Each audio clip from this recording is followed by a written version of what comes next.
জামালপুরে একটি সেতুর নিচে নির্জনতার ভেতর কাঁদছিল এক নবজাতক। নেই কোনো পরিচয়, না আছে আপনজনের স্পর্শ, শুধুই অসহায় কান্না। সেই কান্নার শব্দই বদলে দেয় তার ভাগ্য। এক অজ্ঞাত ব্যক্তি শিশুটিকে উদ্ধার করে নিয়ে আসেন জামালপুর জেনারেল হাসপাতালে, কিন্তু ভর্তি করেই তিনি চলে যান। না রেখে যান কোনো নাম, না কোনো ঠিকানা।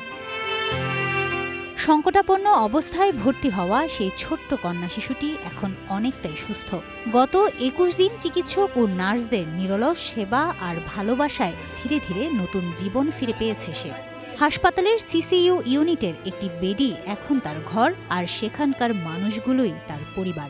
বাচ্চাটা আসার পরপরই আমরা বাচ্চাটা দেখাশোনা শুরু করেছি এবং কি বাচ্চার সার্বিক বিষয়ে খোঁজখবর দিচ্ছি। প্রতিদিন শিশুটিকে কোলে তুলে নেন শিশু ওয়ার্ডের আয়া মনিরা বেগম। নিজের সন্তানের মতো করেই খাওয়ান, আগলে রাখেন। আমার একটা ছোট বাচ্চা আছে ১.৫ বছরের, সেই জন্য আমি বুকে দুধ খাওয়াচ্ছি, ওনাকে ৩ বেলায় খাওয়াচ্ছি।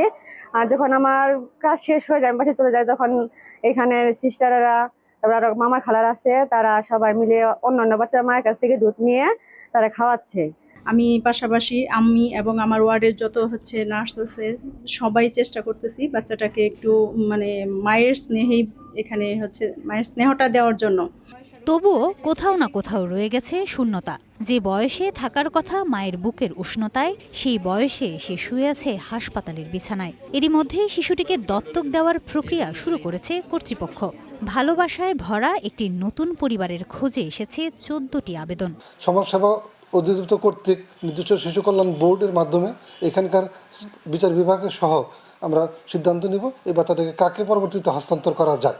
এখন শুধু অপেক্ষা একটি নামের, একটি ঠিকানার, আর এমন এক পরিবারের যেখানে সে আর অজ্ঞাত থাকবে না, হয়ে উঠবে কারো পৃথিবীর সবচেয়ে আপন মানুষ। Desk report, star news.